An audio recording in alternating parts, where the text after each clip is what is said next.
जी अस्सलाम वालेकुम तमाम दोस्तों को उम्मीद है कि ठीक होंगे। अज असी फिरोजदार पुल से अल बड़का पिज़्ज़ा कोलों किते आए हाँ तो असी अगे भी एक दिन आए को जनाब नाल आइसक्रीम का काम शुरू होने लगा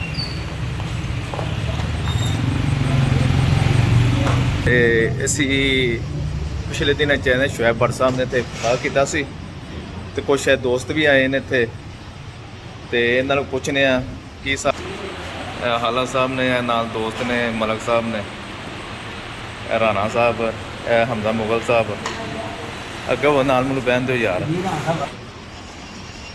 जी मुगल साहब असी अगे भी तुम एक दिन सानू स्पैशल बुलाया सी मेरा है कोई महीना को पहला उदों शुएब भट्ट साहब ने इफ्तार किया उदों भी असी खाना शाना खाधी काफ़ी अच्छा सी ते हुण असी खाना खा चुके हैं वो तुहानू विखाया कौन नहीं तो अगे ना जैके का सानू फर्क राणा अगे असी खादा सी हूँ अज जो खादा ना काफ़ी ज़्यादा जैके का फर्क है कि अगे ना बेहतर होया है। इसकी की वजह हुई है या कि चीज़ा तुम इतने बनाते हो या की मामलात ने दसो जी। जी अल्हम्दुलिल्लाह भाईजान, हमारा जो पहला शेफ़ था वो हमने चेंज किया है, ठीक है। और हमारा मज़ीद बेहतर हो गया अल्हम्दुलिल्लाह। आगे भी बेहतर था, उससे भी मज़ीद बेहतर हो गया अल्लाह पाक के फज़ल करम से। हम यहाँ पे पिज़्ज़ा, फास्ट फूड के ऑल आइटम, बर्गर, चीज़ स्टेक, पास्ता, मैक्रोनी पास्ता, अपना लोडेड फ्राइज़ वगैरह सब कुछ हमारे पास अवेलेबल है और अल्हम्दुलिल्लाह सबसे अला टेस्ट है। वो मैंने भाई देखा आप मेरे ख्याल है आइसक्रीम भी शुरू करने लगे हैं। जी अल्हम्दुलिल्लाह कल इसी का इफ्तिताह है, इंशाल्लाह आइसक्रीम भी आपको यहाँ पर मिलेगी। ठीक हो गया।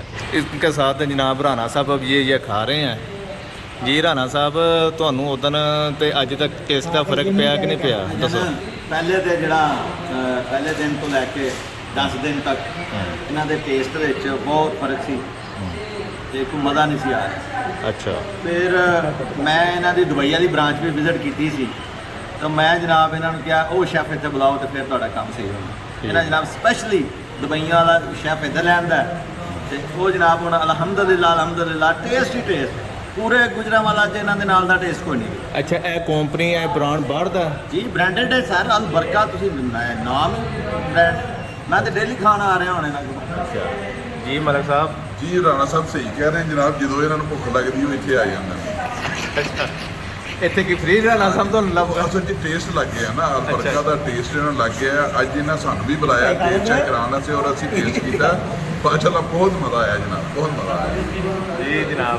माशाल्लाह जी बड़ा अच्छा, अल्लाह ताला बरकत पाए ने, बहुत अच्छा टेस्ट है इन्हों का।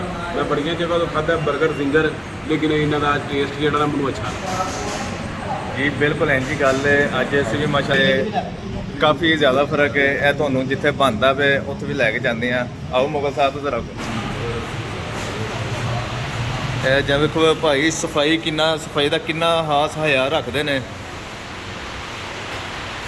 वेखो भाई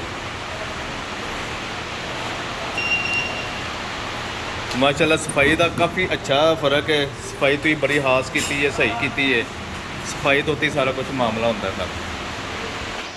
तो तुम भी आओ फिरोज वाला पुल तो ओ कई अल्लाह हाफ़िज़।